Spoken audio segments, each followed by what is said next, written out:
Welcome, fellow adventurers, to a journey through time as we uncover 10 captivating facts about the Old West.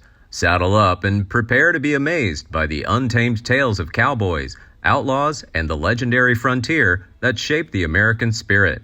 From wild landscapes to fearless gunslingers, this video will immerse you in the thrilling world of the Old West. So sit down and let's start this exciting journey together.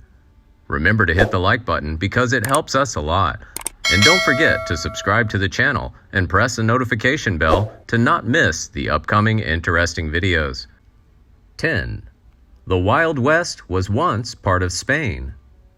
During the period spanning from the 16th to the 19th centuries, the regions that encompassed Florida and the southwestern states of the U.S., including California, Arizona, Nevada, New Mexico, Colorado, and Texas, were under the dominion of New Spain, which was overseen primarily from Mexico City. In 1819, Florida was relinquished and transferred to the United States. Other regions followed in 1848 after the Mexican-American War. In 1821, Mexico gained its independence and Texas was incorporated into the United States. Furthermore, an agreement was reached to sell a substantial part of its territory north of the Rio Grande to the United States for $15 million. 9. Camels once roamed the plains of Texas. One of the strangest ideas in American history, the U.S. Camel Corps was born in 1856, based at Camp Verde in Texas. Given that the arid Southwest is very similar to the deserts of Egypt, Secretary of War Jefferson Davis allocated $28,000 to the military to import camels from the Mediterranean and Middle East to transport supplies. The Army brought 68 camels to their base. Despite their nasty habits, which included spitting, regurgitating, and disobeying orders, the experiment was often seen as a triumph, as the camels proved to be efficient at transporting materials across the desert. After the war, most camels were sold. They had to work in circuses, mines, and railway construction, while others escaped into the wild. 8. Wild Bill Hickok won one of the first quick-draw duels.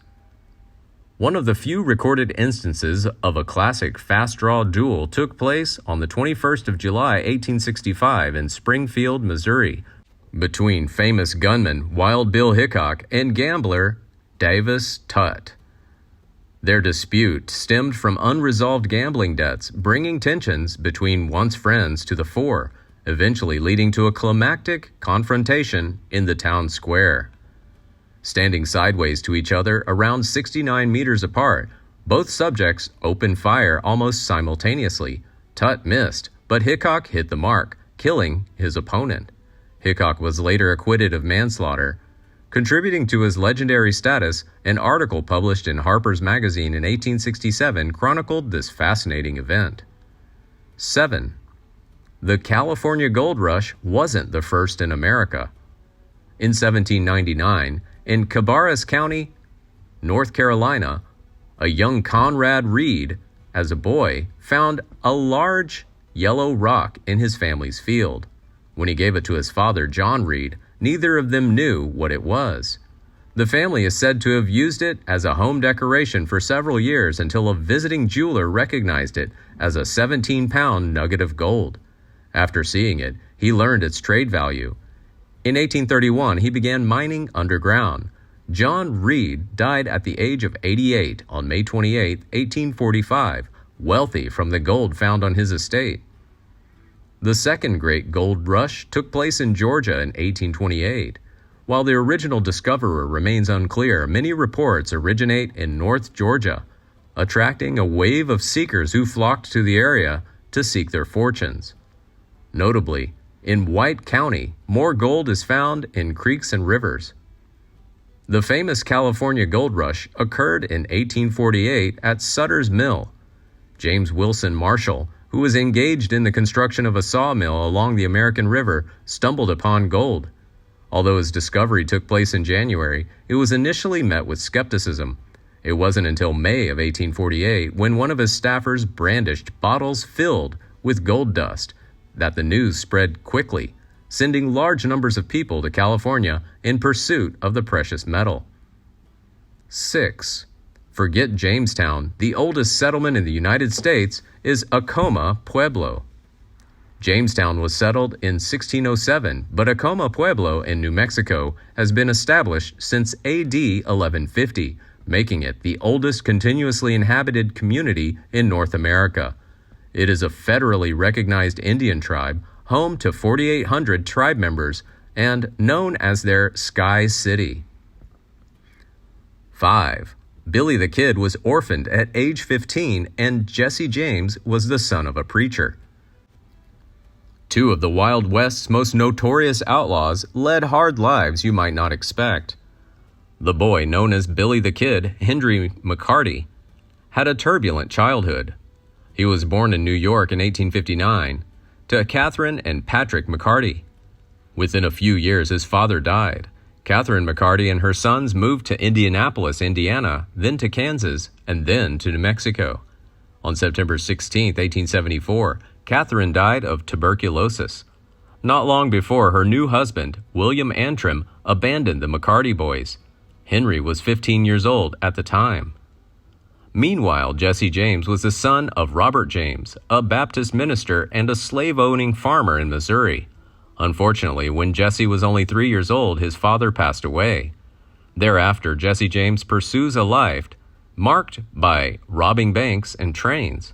However, it was his partner that eventually took his life, ending Jesse's career as an outlaw at the age of 34. 4. The famous gunfight at the OK Corral wasn't much of a shootout. The famous gunfight occurred between the Earp brothers, Morgan, Virgil, Wyatt, Doc Holliday, Billy Claiborne, Billy and Ike Clanton, Frank and Tom McLaury. Claiborne, declaring himself unarmed, fled the confrontation. Despite the involvement of 8 individuals, the gunfight was really quick, lasting only 30 seconds. Surprisingly, this gunfight didn't happen within the OK Corral itself, but rather near it, near the intersection of 3rd Street and Fremont Street in Tombstone, Arizona. Although the gunfight lasted only 30 seconds, it resulted in significant bloodshed, with 3 lawmen injured and 3 of the cowboys killed. 3. The corpse of failed bandit Elmer McCurdy had a more interesting life than this man. In 1911, Elmer McCurdy mistakenly robbed a passenger train that he thought contained thousands of dollars. The frustrated outlaw made just $46 and was shot dead by the lawmen shortly after. With no one coming to claim his body, the owner of a funeral home made an unusual decision. He decided to own the body, embalm it, and turn it into a macabre display. In 1916, an individual posing as a relative of McCurdy obtained the custody of the preserved body, then exhibited it in numerous traveling shows and carnivals. After moving around, people seemed to forget that this was the real body of Elmer McCurdy and not a prop.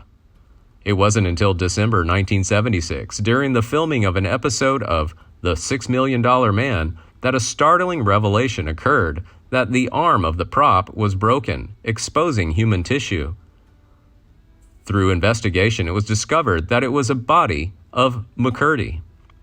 Finally, on April 22, 1977, McCurdy's body was interred at Summit View Cemetery in Guthrie, Oklahoma, ending its tumultuous adventure. 2. The culture of violence in the American West. Was the Old West violent? According to scholars, it is not as violent as portrayed in most films and novels. Contrary to popular belief, murder is not something that happens daily, weekly, or even monthly in most small towns, farming communities, farms, or mining settlements. However, by today's standards and the rest of the United States and the Western world in the 19th century, excluding part of the American South during the Civil War and Reconstruction, homicide rates in the West are alarmingly high. To really understand the level of violence, we have to look at not only the annual homicide rate, but also the risk of being murdered over time. For instance, let's take a closer look at Dodge City, Kansas, a prominent stop on the Great Western Cattle Trail. The city of Dodge attracts a lot of money, as well as a lot of trouble, including saloons, gambling rooms, brothels, and more. The recorded annual homicide rate in this city is 165 adults killed per 100,000 people. This means that if you lived in Dodge City between 1876 and 1885, there is a 1 in 61 chance that you were murdered. In a word, the most violent city in the world in 2021, Tijuana, Mexico, has a homicide rate of 138 adults killed per 100,000 people. It is important to note, however, that Dodge City's small population somewhat falsifies the statistics. Just a few minor murders can dramatically increase the murder rate. For example, in 1880, only one person out of 996 was murdered. So was the Old West violent? The answer depends on how you look at it. 1. Cowboys of the Old West. Not all cowboys resemble the Hollywood stars we know, such as Clint Eastwood, James Dean, and John Wayne. In reality, real-life cowboys are often more fascinating and diverse. They have many different looks and backgrounds, breaking the stereotype of only blonde, rough, or white. Moreover, don't forget the cowgirls, too. But in popular culture, cowboys often engage in gunfights and potentially become lawmen as well as outlaws. Contrary to mainstream Hollywood depiction, a significant portion of cowboys are estimated to be black, about a quarter. When American ranchers settled in Texas, they brought with them slaves, who later played an important role in managing their herds. After slavery was abolished, new cowherds were liberated. One notable African-American hero among them was Bass Reeves, who achieved great fame as the first U.S. Deputy Marshal west of the Mississippi River. During his impressive 3-decade career, Reeves arrested more than 3,000 criminals. In modern times, we can see cowboys working in various fields related to horses, cattle ranching, pig farming, etc. Their skills and expertise extend beyond horsemanship, most of them quite good with guns. The image of the cowboy goes beyond the limited depictions commonly found in Hollywood, presenting a rich and varied history that needs to be acknowledged and celebrated. Numerous fascinating aspects of the Old West remain undiscovered, awaiting their unveiling in upcoming videos. Please like and share if you find the video content interesting and useful. Don't forget to subscribe to the channel and comment below so as not to miss the upcoming interesting videos. Thanks for watching.